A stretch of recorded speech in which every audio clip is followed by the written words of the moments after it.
The Lord be with you. And with your spirit. A reading from the Holy Gospel according to St. Luke. Glory to you, O Lord.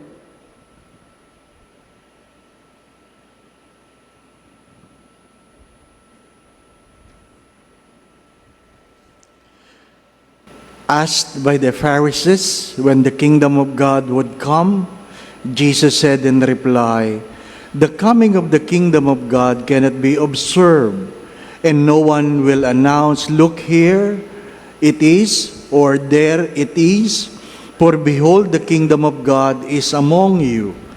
Then he said to his disciples, "The days will come when you long to see one of the days of the Son of Man, but you will not see it. There will be those who will say to you, 'Look, there he is,' or 'Look, here he is.' Do not go off, do not run in pursuit, for just as the lightning flashes the lights of the sky from one side to another, so will the Son of Man be in his day. But first, he must suffer greatly and be rejected by this generation."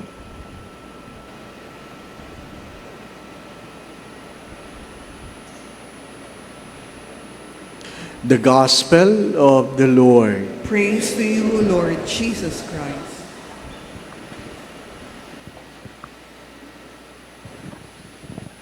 We are supposed to have a group going to Holy Land last October, and because of the war in Israel, we postponed it to next year. And many have said, "Father, yan na ba ang simula ng end of the world? Yan na ba ang simula ng end of the world?" Kasi yung prophecy, Father, parang napufulfill na. Ilang beses na yan. Kung naalala ninyo, noong year 2000, ang daming nagsasabing end of the world na. Ano po? Ayun, patay na sila. Tayo buhay pa. Hindi pa ba? Ha? Why worry of such a thing? My dear friends, my brothers and sisters, nobody knows. Nobody knows. But if you die tonight, that's your end of the world. Kailangan ba magyera para mamatay ka? Hindi naman. Hindi po ba? No? Mga minamahal na mga kapatid, nobody knows. So, ano sabi sa Ebanghelyo? Don't worry about it. Don't even pursue it. Don't even try to look for it. That time will come that no one knows, even the angels in heaven. Sabi ko nga sa inyo, dati dito sa Greenbelt, meron ditong Bible passages diyan sa harapan ng opisina kung saan dadampot kayo ng inyong Bible passages. Hindi naman ganun kadali gawin yun. Ano po? Ginugupit yun isa-isa. Ilalagay yun sa straw. Ha? Kung makakuha ng iba, kadami. Di ba? Bakit? Namimili eh. Hindi po ba? Ano? Speak, Lord. Pero tatlong kukunin. Di ba? Pagbukas ng ganyan, ay hindi ito. Ay hindi ito. Ay ito ang message ni Lord. Di ba? Pag namimili ka lang ng mensahe, hindi yan. Kaya sabi ko nga sa inyo, minsan sinabi ko sa kanila, pakisama mo nga yung passage na ito. Ano yan, Father? You fool, I will take your life tonight. How would you feel? How would you feel? But my dear friends, my brothers and sisters, seriously, if you will know when you are going to die, what are you going to do about it? Seriously. If you know when you are going to die, what are you going to do about it? Padre Pio knew 3 days before he dies. Kaya sinabihan niya yung kanyang mga kapatid na pari, I want you to dig a grave in this place because this is where you will bury me. Of course, his brother priest was skeptical. But true enough, he died after 3 days. Pero kung ikaw ay sasabihan ng Diyos, you have a week to live. Anong gagawin mo? If you have a week, maiksi masyado, o 1 month, you have 1 month to live. What are you going to do with the 1 month? Listen, if you have a month to live and suddenly you will say, Father, makikipagkasundo na ako. Father, magbabayad na ako ng utang.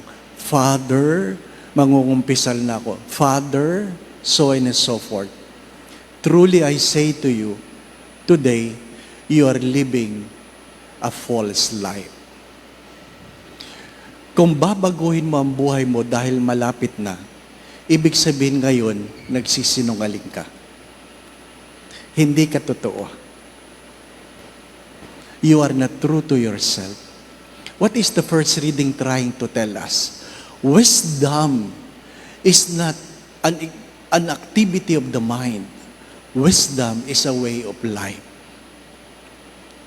Please, if you read the first reading, it defines wisdom not as an activity of the mind, but a way of life.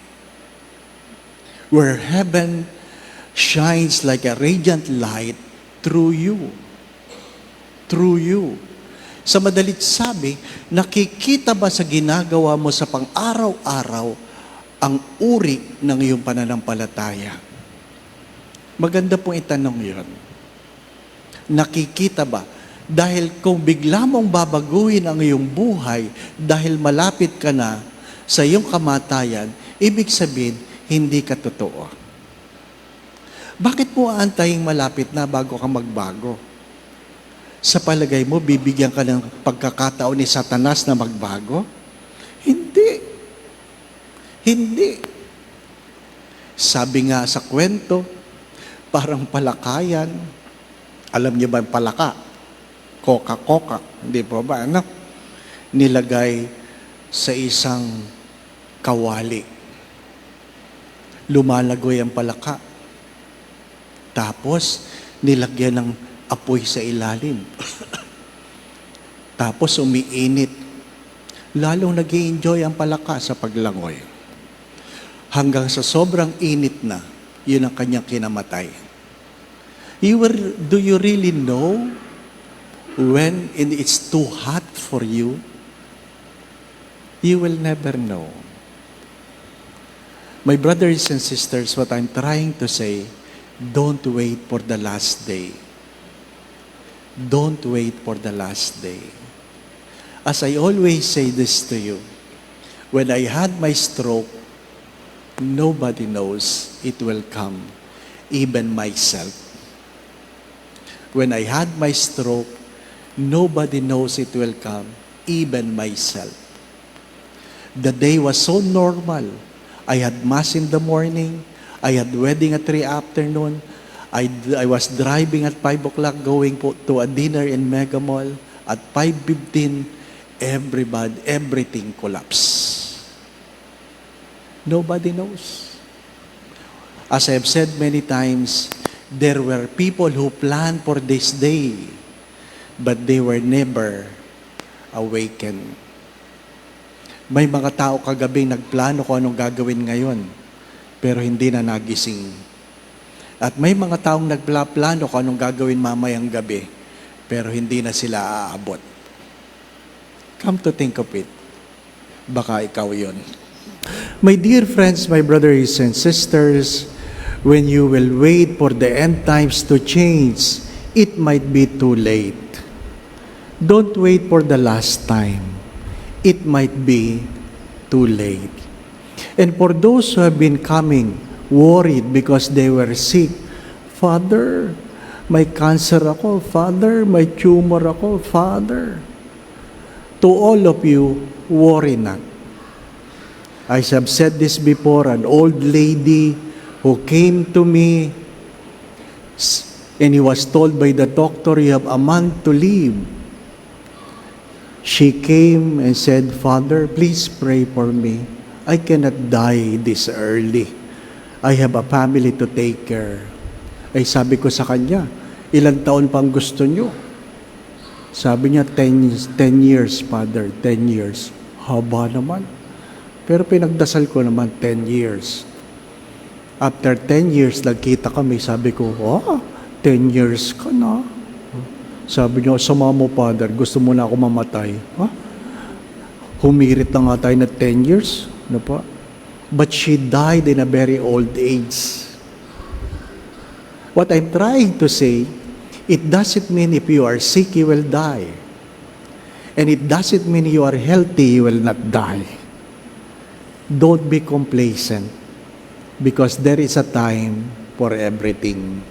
The Lord be with you. And with your spirit. And may Almighty God bless you and your family, the Father, the Son, and the Holy Spirit. Amen. We now go in peace to love and serve the Lord. Thanks be to God.